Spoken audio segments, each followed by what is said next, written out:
Hi, I'm Andalisi. And I'm Chef James Regato. And in episode 12 of Essential Cooking, we talk with two Detroit food influencers, the Kitchenista and Mitten the Mitten, with 134,000 and 25,000 Instagram followers, respectively. We talk with them about how they navigate creating daily content for Instagram and how food ended up being such a big part of their lives. Angela Davis, the Kitchenista, talks about going from accountant to food influencer. I started with a blog just for fun. I was an accountant full-time in the construction industry for about 10 years. And I was just kind of tired and fed up with my job. So I started cooking at night when I would get home. Even if it was in the middle of the night, 2 o'clock in the morning, I was working on a recipe. So people started asking me to share the recipe behind the picture, and the blog came to life from there. I started on Twitter, just kind of building relationships by conversation. Twitter is good for that because you can really connect directly to your followers and your customer base. And Instagram came later. I kind of fought that, actually. Interesting. Yeah. I didn't think I was going to like Instagram. Pictures of food. But I wasn't a photographer. Yeah, that's true. And you were also doing like blogs. So you're talking I was recipes, doing my blog and I was taking pictures with a cell phone. I had no photography background. So I didn't think Instagram would work for me. So I grew into that part. And everything just took off very quickly. People responded. Mm-hmm. What I found is that a lot of people my age wanted to learn how to cook. And it wasn't a skill set that they were taught at home. I think there's a little bit of a disconnect with my generation. I was going to say, our parents are usually terrible cooks. I mean, I don't know about your parents, but like my parents' dad generation. Cooks, but our parents were working. Yeah, so true. We weren't, as far as, I wasn't growing up in the kitchen. Like a lot of people have stories about their grandmother teaching them to cook. I didn't have that.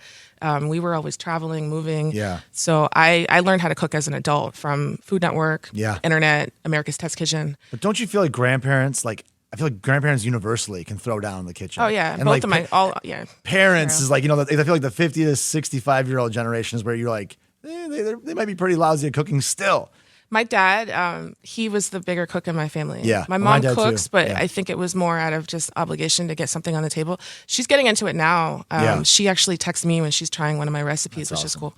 Yeah. So, for me too, because I didn't get on Instagram until I was on Top Chef, and they made me. They're like, you should really get an Instagram. And I was like, I said the same thing. And now it's my favorite. Yeah. There's so much positivity. People I'm sure you get majority of your comments have to be positive. Yes. And that's rare on social media. I actually left Twitter this year because it's it was so negative. Yeah. You post a picture of look at this great chicken. They're like, that sucks. The negative comments take off. Yeah. And it's easy to get sucked into that. Mm-hmm. So I found it was at the beginning of the year, right around the time the pandemic was starting. And I saw the writing on the wall. I was like, there's going to be a lot of people home, bored, and it's going to get crazy here. And I was out by April. Good for you. Yeah. So your schedule in terms of how much content you put out and how much cooking you have to do to support the expectation. Mm-hmm. So what is the expectation of the amount of output from you? The expectation really is that you're posting every day because you got to keep feeding people content. Like people just want content, whether they're using it or not. They want something to look at, to click at, to engage with. And you want to stay in their algorithm too. Yeah, that's the algorithm.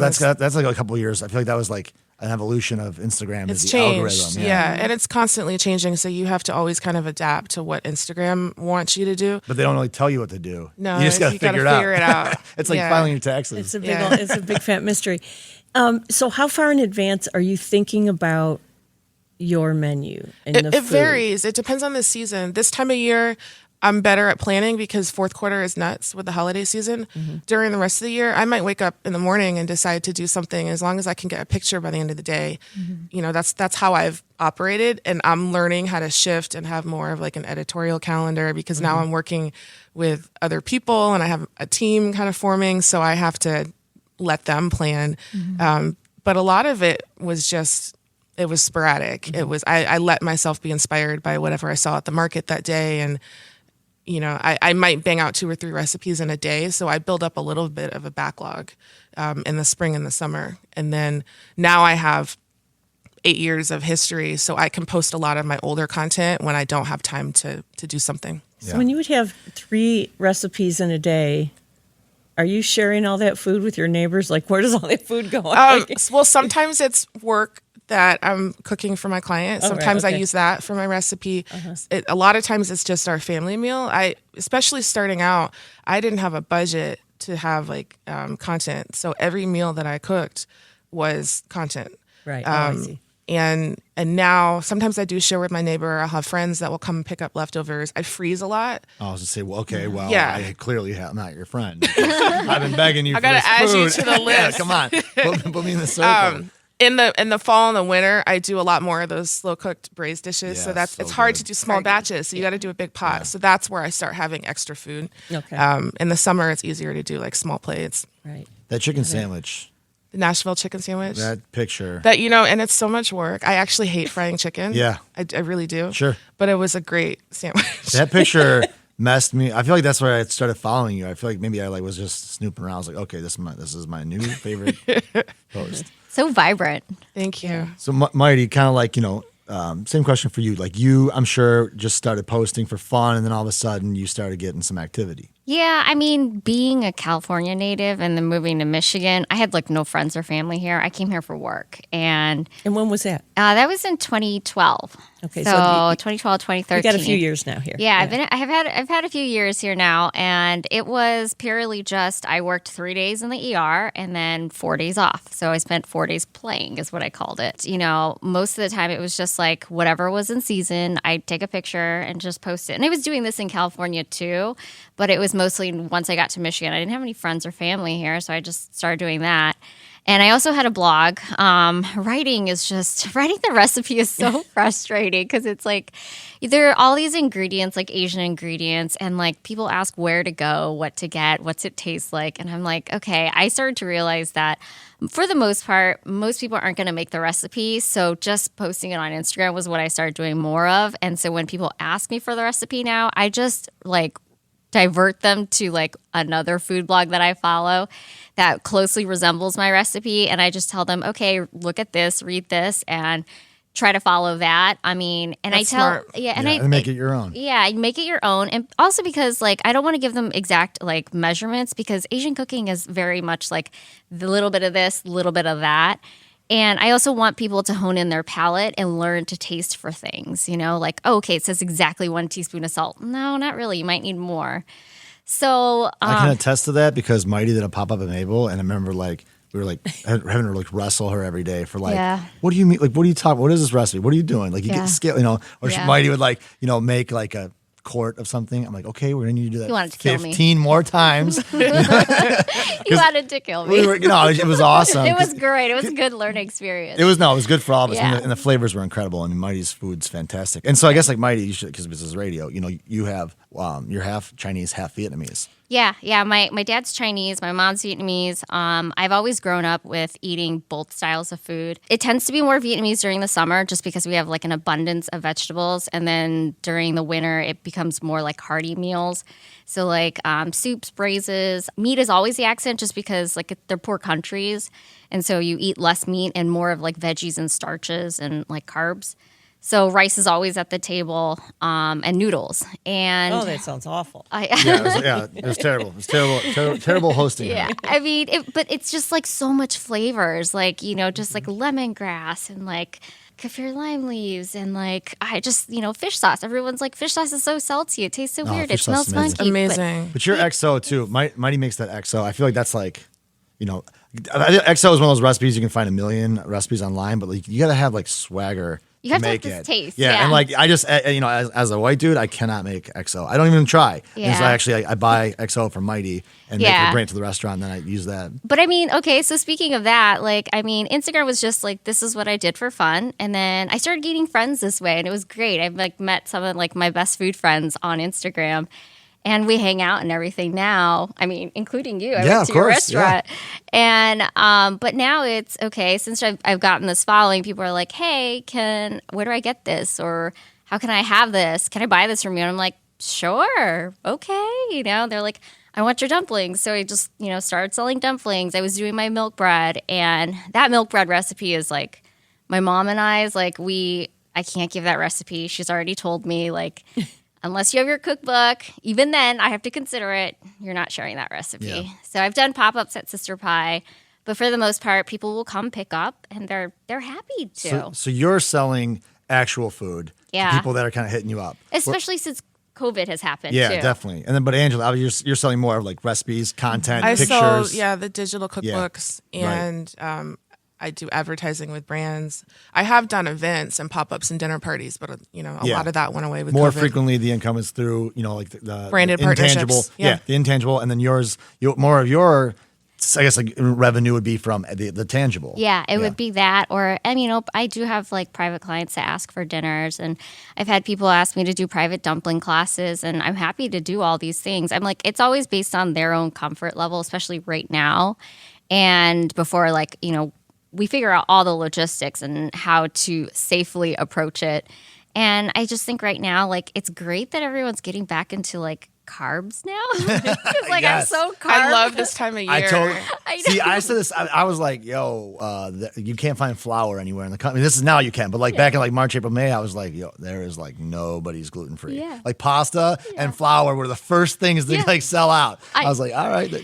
And then like sourdough became a thing because yeast was hard to find. Yeah. Yeah. And you know what the thing is, I love carbs. I mean, my family has never cooked like with restriction. We've just always been like, okay, here's what you have. You want like pastries? Eat pastries all you want. But everything was just in moderation. Well, it's nice when you're the size of a peanut. So it's nice to like, oh yeah, eat whatever you want. It's no big deal. Thanks. But it's just, I've always been that way. Like, I eat ice cream every day. I eat something sweet every day. Yeah, and it must be nice. Thanks, Mighty. Okay, Great. we're going to change. I can't relate to that. Yeah, thanks, Mighty. Okay, you next. just taste, And then, yeah. So how is it to fit all of that in with a full-time job? The ER is very stressful. It's a level 1 trauma center, and I've been doing it for over 10 years now. So I love my job so much. I love my patients. I love my doctors. I love the people that I meet. I just like that part of my heart just goes into it, and it's so stressful at times. But at the same time, it's the quickest 12 hours that happens. And then by the time I come home, it's like I have this like adrenaline rush, and like the dopamine levels are so high, but that by the end of the day, like the third, fourth day, I relax by getting in the kitchen. So like dough lately has been my thing, and like I'll make dumplings. I'll just stand there and roll dough. I'll just make bread. I'll do noodles. And it's comforting for me. And then afterwards, like everything you see me post, I eat everything. Like everyone's always like, do you eat your own food? I'm like, yes, I'm a big eater. I know it doesn't look like it, but I eat a lot. You work your shifts. You know exactly what days you're working. And then after that, I still consider it as the 4 days of play. Like I figure out how I fit in what I want to cook, especially if I'm doing like private dinners. Like I'll do my shifts like Saturday, Sunday, Monday so that I can prep Tuesday through Thursday or Friday and then have that dinner Saturday. So it's just, you just figure it out. Black perspectives haven't always been centered in the telling of America's story. Now, we're taking center stage. Introducing NPR's Black Stories, Black Truths, a collection of Black-led stories from NPR's podcasts. Search NPR Black Stories, Black Truths wherever you get your podcasts.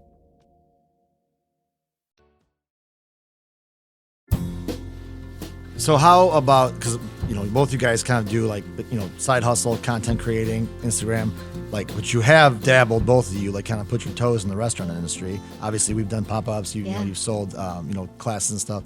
Angela, I know you have some affiliation with Ron from Cuzzo's. So like, when you step into the restaurant environment, how do you? Is that like a thrill, or are you like, man, this sucks. This is not for me. This is way fast and crazy. A little bit of both. Yeah. I'm excited by the challenge to learn a whole new environment.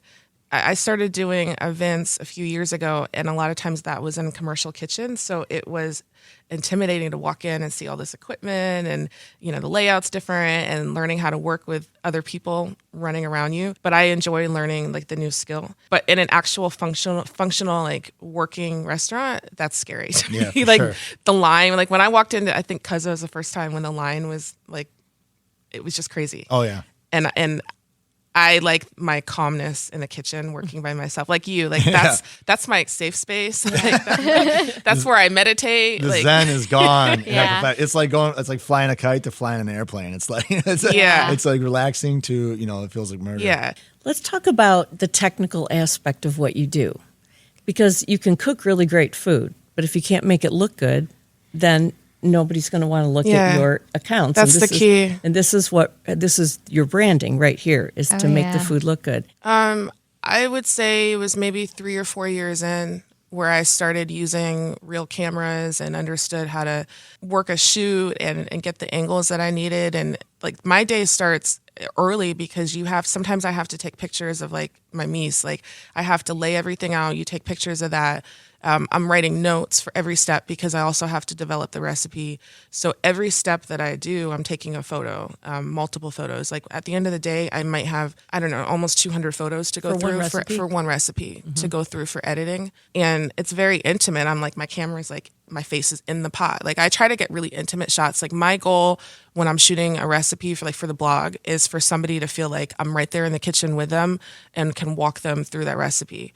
So it's just a lot of photography. I don't do as much videos anymore. I partnered with somebody to start doing videography because that's just a whole other layer of work. So yeah, it's a lot of stopping and starting. It's a recipe that would take a person an hour to cook is 4 or 5 hours of work for me to shoot. And what about you, Mighty? For me, I would say lately it's been stories. People see me make a dish from start to finish, and I'll share the stories frame by frame by frame. And most people will say, like, after 24 hours, Instagram will get rid of them, delete them. But then they'll say, hey, can you show this in a highlight so I can watch it again and refer to it?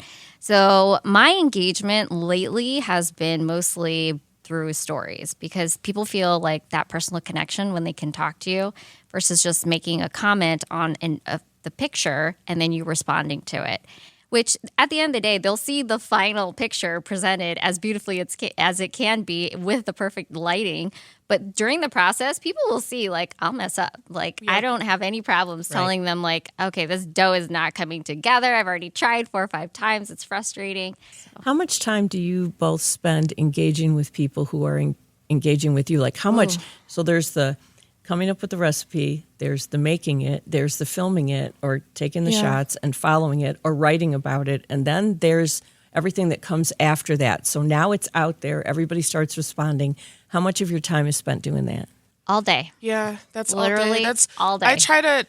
Now I'm getting better at trying to get my actual work done during the day when I have the light, and I'll do more of my engagement in the evenings because that's when I can't shoot. So it does take a lot of time. Like people need to feel like you are accessible, that you'll answer their questions, that you can help them. They look at you like an aunt or a sister. Yeah, like your best You build friend. real relationships with those followers. What has surprised you about your journeys into this world that's very unique? So not everybody's doing it. A lot more people consume it than do it. I'm really surprised how long my followers have been following me. And I know that the Instagram algorithm definitely makes it difficult. Like I've had people tell me like, hey, I don't see your content anymore. And then like they've changed it where it says like you have to be over 10 in order to see my page. I don't know how that happened. I've never changed any settings, but that's what it was. And so people didn't see it. But then I've had people follow me from the beginning and they actually found out I was pregnant before I even knew I was pregnant. It was very strange because I was posting something and they would say, you're pregnant. And I'm like, how do you know? Like, I don't even know. And it was because they just know me in a way that they follow me, that they just saw the food changed a little bit. That was like, hey, this isn't really like you. Like, you don't really eat. And I'm like, oh, gosh, people know me. Like, and people will say things. Like, they really do feel like because of that engagement that they know you and that there's almost sometimes no filter. Like they'll say what they want, which, you have to put boundaries on it yourself, which I've definitely gotten better at doing. Because even though I respond like throughout the day, I mean, definitely when I'm at work, it's no, my patients, the ER, it is that it's urgent. So I don't respond. But other than that, I'll respond as best as I can. And like sometimes people, they go a little too far and sometimes, but for the most part, people aren't like that, intrusive. How about you, Angela? I think what surprised me is just how many doors that it opened. When I started this, I had a career and I never had any intentions of using my food content as a business. And since then, I've left my career. Like this supports my life and my family full time. So that's probably the most surprising part is that I could carve out my own lane without ever having trained professionally in this industry. Like it's been a self-taught journey. And in the past couple of years, just a lot of doors have opened for me. And that's cool. What is your most liked post ever? Mac and cheese, like easily. All that brilliant talk and mac and cheese. Yeah, but, right. That's I know. That's life for you, isn't it? It's a gift and a curse. Like I feel like I'll spend 12 hours like doing this recipe that I'm just like in love with. It's like complex, and somebody's like, "Let me get the mac and cheese recipe." Yeah. Yeah. What about you, Mighty? It would be that dumplings or bread, Yeah. something carb Yeah. related. Just, I mean, dumplings are one of those things you can eat like a dozen of and don't feel guilty. Yeah, tell me about it. I mean, it's easy. But what dumpling is the most liked dumpling? Because obviously dumplings are that's a very loose term. Yeah. What is the most, when you post a dumpling, what do you know is you're going to be like, this is going to get so many likes? What style? Obviously, if you do colored doughs or like different types of intricate shapes, like people love that content. Yeah. But like the filling wise, I mean, I have this pork and shrimp one that it's just solid. Like everybody loves it. And I'm like, okay. And then I have a vegetarian one, which I kind of just like threw together, and I like the way it tastes because it's gingery. And that one's actually really popular. What about, all right, steamed or fried? So it's pan fried. Everyone loves pan fried, but actually I love a really good boiled dumpling. Yeah. Like the slipperiness of it and the chewiness of it is so good. Yeah, I agree. Find out more about Mighty's dumplings and about her by following Mighty in the Mitten on Instagram, as well as our other guest, the Kitchenista. Our thanks to both of them for being our guests. Thank you for listening, and we would like to thank La Marca Prosecco for their support. From the hills of Veneto, Italy, you can never go wrong with Prosecco, whether it's in a spritz or drinking straight. Joan Isabella is our executive producer. Associate producers are Lisa Brancato and David Lyons. Production provided by Studios on the Pond and Rowan Nemisto. Original music by the Mallet Brothers.